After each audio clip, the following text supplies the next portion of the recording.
서울 동남로의 비상대책위원회가 사고노예 지정에 항의하는 3일간의 금식 기도를 마쳤습니다. 이들의 목소리를 들어봤습니다.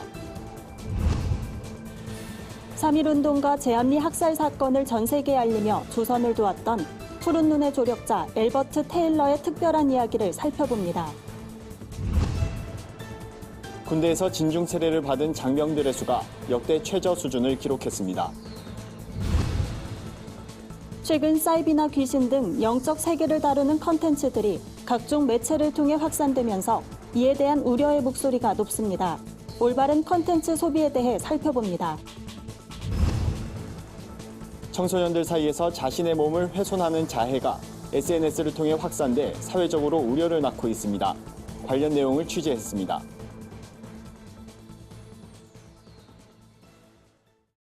여러분 안녕하십니까? 구TV 위클리 뉴스입니다. 한 주간의 뉴스를 종합해드립니다. 지난주 서울 동남노회가 예장통합총회 임원회로부터 사고노회로 지정된 뒤 서울 동남노회 비대위는 곧바로 금식기도 시위에 들어갔습니다. 사고노회 결정을 철회하고 명성교회 세습 관련 재심을 빠르게 마무리하란 주장을 펼쳤는데요. 3일간의 금식기도 시위를 마친 비대위의 입장을 들어봤습니다. 홍희연 기자입니다. 지난해 10월 열린 서울 동남노회의 정기노회 모습입니다. 시작부터 고성이 오가더니 결국 회의를 진행하던 사회자가 산회를 선언하고 자리를 떠나는 모습을 보였습니다. 이후 명성교회 불법 세습에 반대하는 노회원들이 따로 모여 노회를 이어나갔고 김수원 목사를 신임 노회장으로 선출한 뒤 회의를 마무리했습니다. 노회 내에서 친명성 측으로 분류되는 남사묵 목사는 노회가 끝난 뒤 해당 선거와 당선이 무효란 주장을 펼치며 총회에 소송을 제기했습니다. 하지만 지난주 총회 임원회가 열리기 4일 전 돌연 소송을 취하했습니다. 이번 사고노회 지정 논란은 해당 소송에 있습니다. 어떤 이유에서든지 소송이 취하됐으면 김수원 목사 측 임원회 업무를 제재할 법적 근거가 사라진 건데 총회 임원회가 사고노회로 규정했단 겁니다. 김수원 목사 측 목회자들은 이에 반발하며 지난 18일부터 3일간 총회 건물에서 금식기도 시위를 진행했습니다. 그와 같은 상황에서 수습정권위원회가 계속 활동을 하고 노회장의 직무를 대행한다라고 하는 건 우리로서는 주권 침탈, 직권, 노회의 직권을 침탈하는 행위라고 지금 규정을 한 상황이니까 우리는 그거대로 방관할 수는 없죠. 총회 임원회는 소송이 끝났어도 노회 내에서 계속 반발이 예상되기 때문에 사고노회 지정은 불가피했다는 입장을 전한 것으로 알려졌습니다. 하지만 이마저도 법에 따른 입장이 아니기 때문에 인정할 수 없다는 게 김수원 목사의 의견입니다. 김수원 목사는 끝으로 지난 2년간 노회와 총회 안에서 모든 일을 해결하려 했지만 이번 일을 보면서 쉽지 않을 거란 생각이 들었다며 지금이라도 총회가 올바른 판단을 내려 진정한 노회 정상화의 길을 열어주길 바란다고 호소했습니다. 구TV 뉴스 홍우연입니다. 100년 전 3.1운동을 전 세계에 알린 외신 기자가 있었습니다. 바로 푸른 눈의 조력자라고도 불렸던 엘버트 테일러가 그 주인공입니다. 자칫 역사 속에 묻힐 뻔한 엘버트의 사연은 지난 2006년 서울 행촌동에서 그의 가옥이 발견되며 알려졌는데요.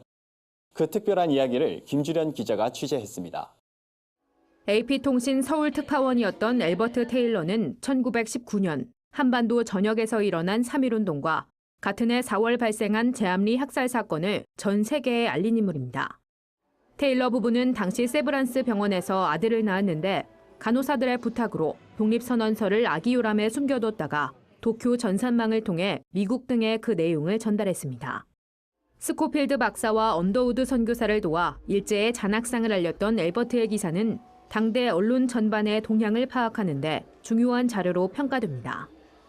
1942년 일제에 의해 추방된 엘버트는 1948년 심장마비로 숨졌으며 자신의 유해를 한국에 묻어달란 유언에 따라 양화진 서울외국인묘원에 안장됐습니다.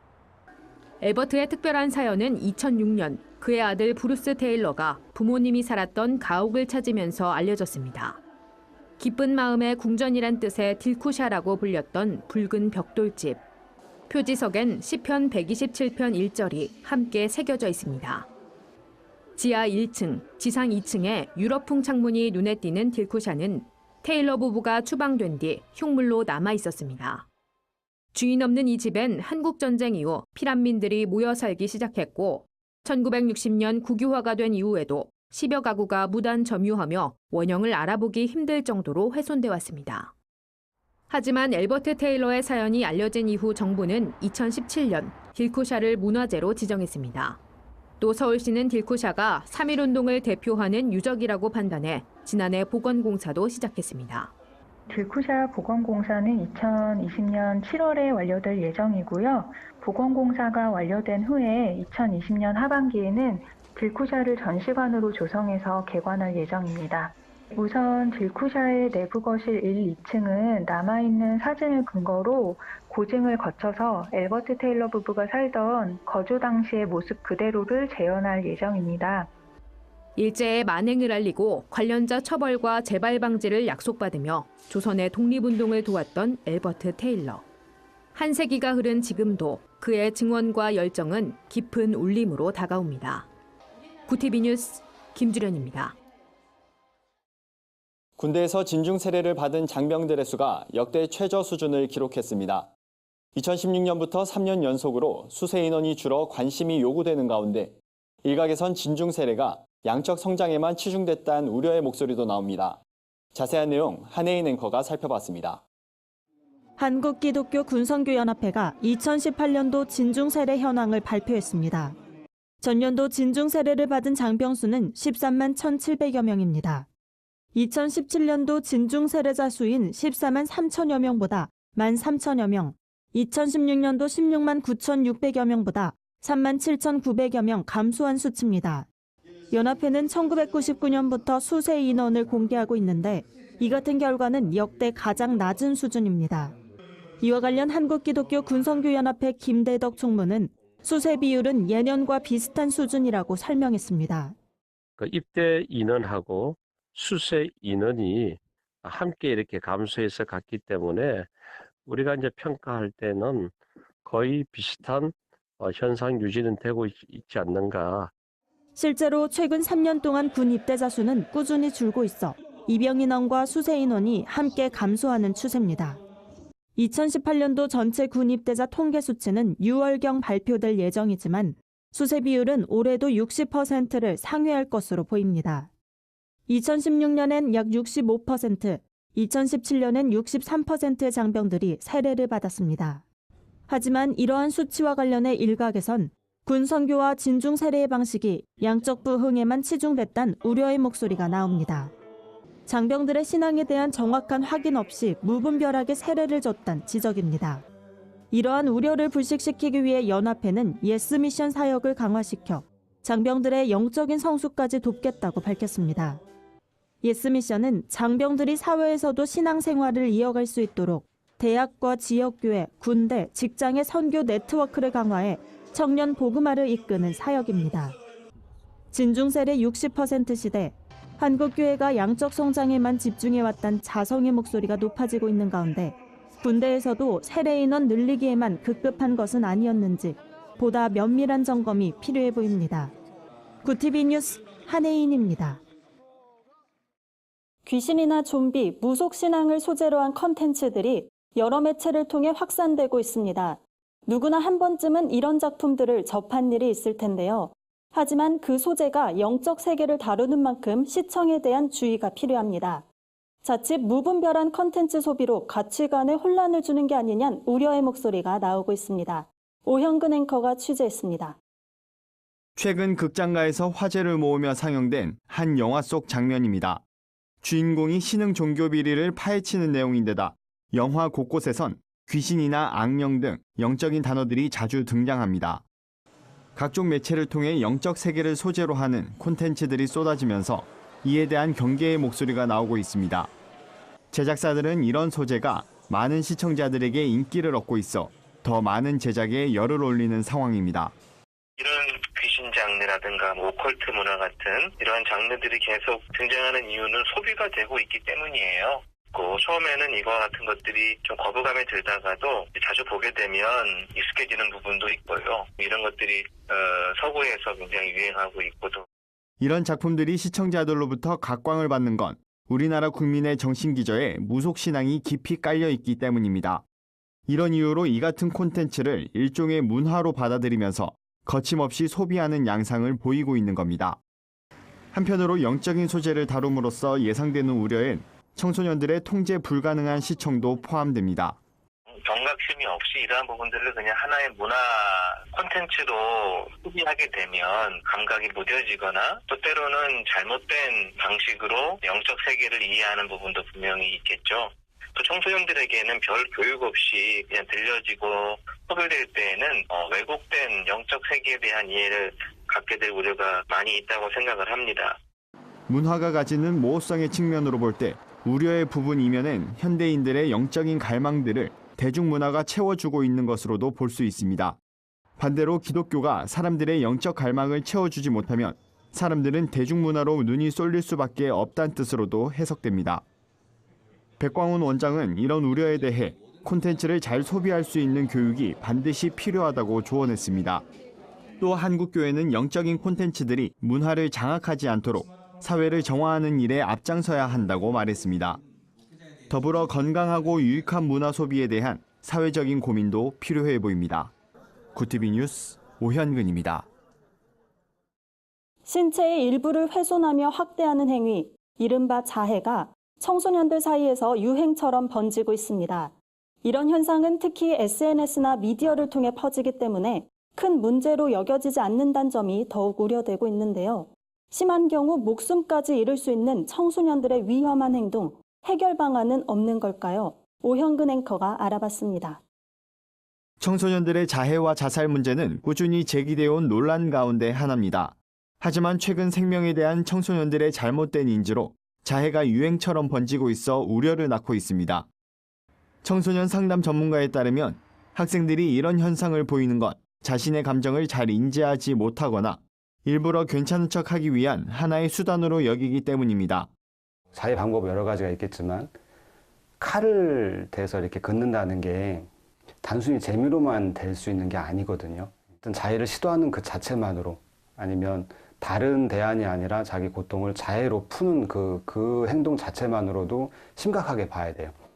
이런 현상이 두드러진 건 SNS와 미디어의 영향이 큰 것으로 보입니다.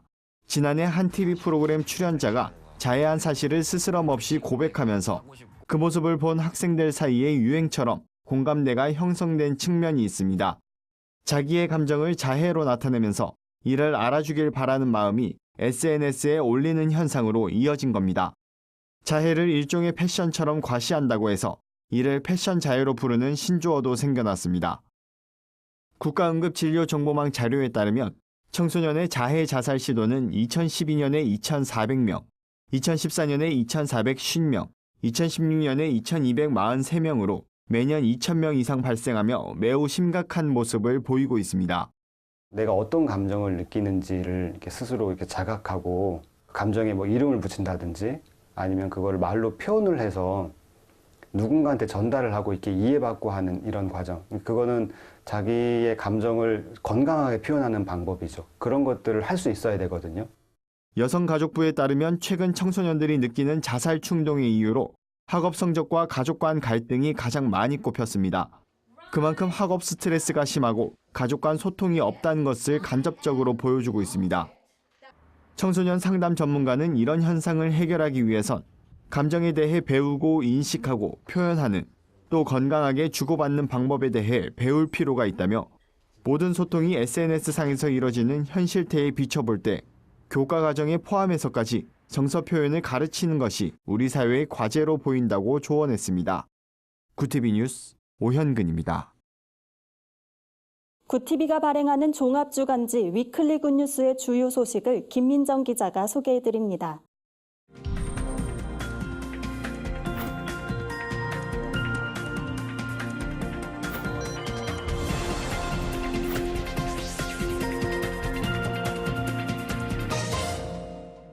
이번 주 주요 뉴스 브리핑입니다. 경제의 허리라고 할 수 있는 3040 세대 취업자 수가 꾸준히 감소하고 있습니다. 민간 고용을 활성화할 종합적인 대책이 시급하다는 목소리가 높습니다. 초미세먼지의 위험성을 알리는 연구들이 잇따라 나오고 있습니다. 최근엔 초미세먼지에 노출되는 것이 방사능 피폭보다 더 해롭다는 주장이 제기됐습니다. 청년 실업이 최악인 가운데 미래산업은 인력난에 허덕이고 있습니다. 수소 전기차 분야의 인력 채용은 하늘의 별 따기라고 하는데요. 자세한 내용 알아봅니다. 카풀 문제가 어렵게 대타협을 이뤘지만 넘어야 할 산이 많습니다. 구체적으로 난항을 겪는 이유를 살펴봤습니다. 우리나라 경제의 허리가 꺾이고 있다는 우려가 높습니다. 통계청이 발표한 고용 동향에 따르면 지난달 3040 세대 취업자 수가 24만여 명 감소했습니다. 30대는 17개월, 40대는 40개월 연속 감소세를 보이고 있습니다. 노인 일자리를 포함해 전체 취업자 수는 늘었지만 3040 세대와 제조업 분야는 감소해 이에 따른 대책이 시급한 상황입니다. 전문가들은 민간이 적극 채용에 나설 수 있도록 정부가 나서야 한다는 의견인데요. 이에 정부는 투자 활성화, 산업혁신 등의 정책 과제를 속도감 있게 추진하는 한편 고용시장 분석에 따른 맞춤형 정책 지원에 주력하겠다는 방침입니다. 초미세먼지가 위험한 이유는 입자가 작아서 몸 안에 축적되기 때문이라고 합니다. 호흡기를 통해 혈액까지 침투하는 초미세먼지는 인체의 건강에 치명적인 영향을 끼치는 것으로 알려졌는데요. 초미세먼지에 노출되는 것이 방사능 피폭보다 더 위험할 수 있다는 주장이 나왔습니다. 카이스트 정용훈 교수는 이같이 주장하면서 앞으로 초미세먼지가 인체에 미치는 영향이 더 커질 것으로 전망했는데요. 이와 관련해 미세먼지를 저감시키기 위한 대안으로 원자력 발전 건설을 재개할 것인지 태양광이나 조력 발전 같은 대안에너지로 전환할 것인지에 대한 논란도 계속되고 있습니다. 4차 산업혁명을 코앞에 두고 있는 지금 AI, 반도체, 수소차와 같은 미래 산업은 인력난에 허덕이고 있습니다. 최악을 달리고 있는 청년 실업과는 대조적인 상황인데요. 가장 큰 원인은 공급이 수요를 받쳐주지 못하고 있기 때문입니다. 우선 대다수의 인재들이 고액 연봉의 해외 기업을 선호합니다. 인력을 육성할 민간 기관도 부족하고 국내 대학의 구조조정도 미진하다는 지적이 나옵니다. 미국과 프랑스 같은 선진국에서는 미래 산업 인력을 육성하기 위한 민간 기관이 속속 등장하는 추세입니다. 더 늦기 전에 4차 산업혁명에 따른 실제적인 대비를 해야 할 것으로 보입니다. 유럽을 중심으로 확산하는 반이민 정서가 국제사회의 심각한 문제로 떠오르고 있습니다. 최근 뉴질랜드에서 총기 난사 사건이 발생해 충격을 주기도 했는데요. 서구 사회에 번지고 있는 극단적인 백인 민족주의가 배경으로 지목되고 있습니다. 무분별한 혐오 정서의 확산이 비단 난민과 이민 문제에만 국한된 것이 아니기에 진지한 고민과 성찰이 필요한 시점입니다. 지금까지 위클리 뉴스 브리핑이었습니다. 그리스도인의 사회적 책임을 다하고 건강한 교회를 세우기 위한 신앙공동체 훈련교재 세미나가 열렸습니다. 여성 독립운동가들을 조명한 특별한 우표 전시회가 열려 눈길을 끕니다. 한 주간 분야별 주요 뉴스를 홍희연 기자와 김주련 기자가 전해드립니다.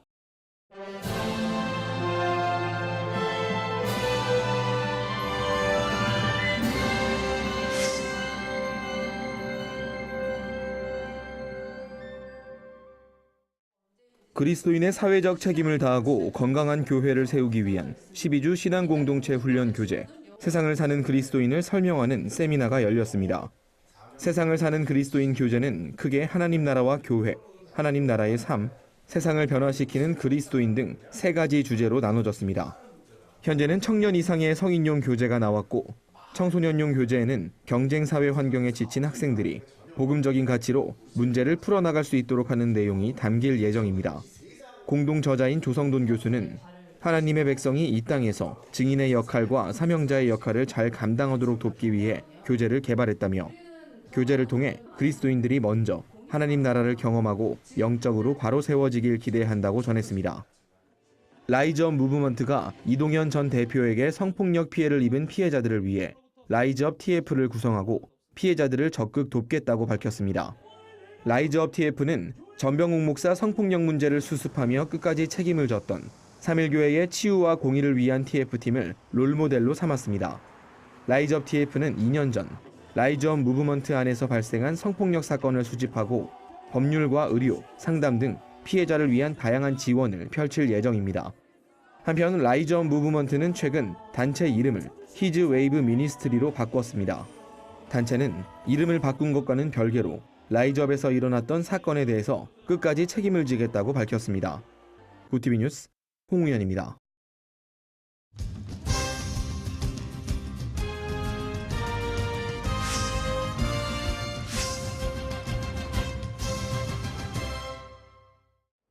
우표 박물관이 여성 독립운동가를 조명한 우표 기획 전시회를 열었습니다.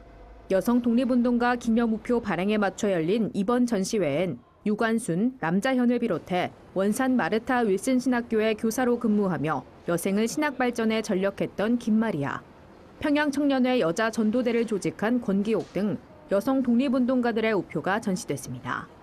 또 독립과 관련된 희귀 우편 사료와 함께 미국에서 활동한 독립운동가들의 우편 엽서도 만날 수 있습니다. 다양한 참여 프로그램도 준비됐습니다. 우표 속 작은 글자로 새겨진 안중근 의사의 유언을 확대경으로 관찰할 수 있으며 독립운동가에게 감사의 편지를 보내는 공간도 마련됐습니다. 우표박물관 임정수 관장은 여성 독립운동가들의 행적을 재조명하는 이번 전시를 통해 당시의 시대상을 엿볼 수 있을 것이라고 설명했습니다. 전시는 4월 30일까지 진행됩니다. 전 세계 20개국에서 핍박받는 기독교인을 지원하는 단체 순교자의 소리를 창립한 리처드 원브란트의 일생을 담은 영화가 관객들을 찾아왔습니다. 영화는 동명의 베스트셀러 그리스도를 위한 고난을 원작으로 제작됐습니다. 그리스도를 위한 고난은 루마니아의 유대계 목사 리처드 원브란트의 이야기를 담고 있습니다. 원브란트 목사는 공산주의 국가인 루마니아에서 14년 동안 감옥에 갇히는 등 신앙을 지키기 위해 고군분투하다가 순교자의 소리를 처음 설립했습니다. 또 원브란트 목사는 전 세계 기독교인들이 믿음을 지키기 위해 얼마나 핍박받고 있는지 전 세계에 알린 인물이기도 합니다. 한국 순교자의 소리 현숙폴리 목사는 영화는 지하교회 기독교인들의 처절한 경험을 그리고 있다며 그들이 걸어갔던 믿음의 여정을 통해 우리의 신앙을 돌아보는 시간이 되길 바란다고 전했습니다. 구티비 뉴스 김주련입니다. 구티비 글로벌 선교방송단 교회 기자들이 취재한 전국교회 소식 전해드립니다. 2019 세계 기도일 예배가 광주 YWCA 대강당에서 진행됐습니다. 세계 기도일 예배는 세계 180개국 기독교 여성을 대상으로 매년 3월 첫째 주 금요일에 드려집니다. 광주 지역 예배에서 말씀을 전한 호남신학대학교 강성열 교수는 어려운 상황에서도 주님과 동행하며 하나님 앞에 기도하는 여성이 되길 바란다고 말했습니다. 참석자들은 슬로베니아를 위한 기도문을 낭독하고 하나님의 선한 청지기 역할을 자처하며 슬로베니아를 비롯한 전 세계 평화를 위해 합심으로 기도했습니다. 광흥교회 광명, 하안, 일산, 시화성전에서 2019 새생명 축제를 향한 진군식이 개최됐습니다.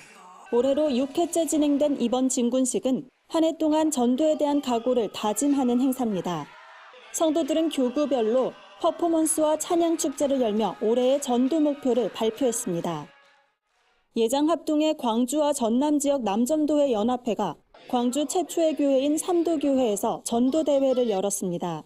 말씀을 전한 정창수 목사는 하나님의 사랑과 이웃사랑에 대한 계명과 주님께서 주신 위대한 명령인 땅끝까지 복음을 전하는 사명을 깨달아야 한다고 강조했습니다.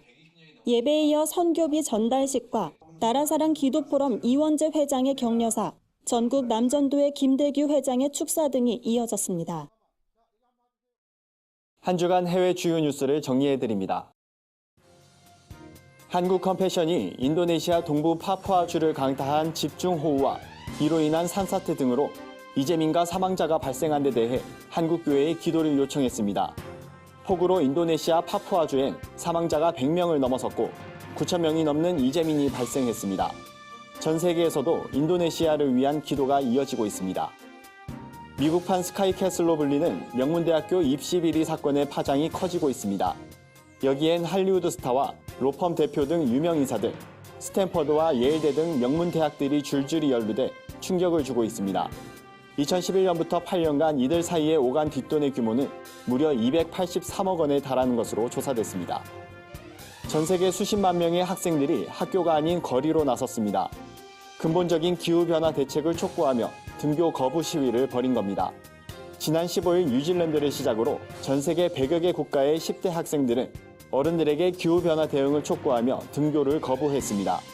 이 같은 등교 거부 운동은 지난해 스웨덴 학생 그레타 툰버그가 3주 동안 학교에 가지 않고 기후변화 대응을 촉구하는 1인 시위를 벌인 것이 계기가 됐습니다. 뉴질랜드 크라이스트 처치에서 발생한 무차별 총격 테러로 전 세계가 충격에 빠져 있는 가운데 세계교회가 희생자들을 애도하고 있습니다. 뉴질랜드 장로교회는 종교적 폭력을 반대한다며 모든 신앙 공동체가 예배 전 침묵의 시간을 가져달라고 전했습니다.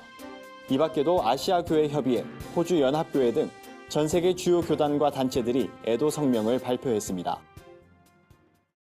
이상으로 뉴스를 마칩니다. 구TV 위클리 뉴스는 인터넷 신문 데일리 굿뉴스를 통해서도 보실 수 있습니다. 시청해주신 여러분 고맙습니다.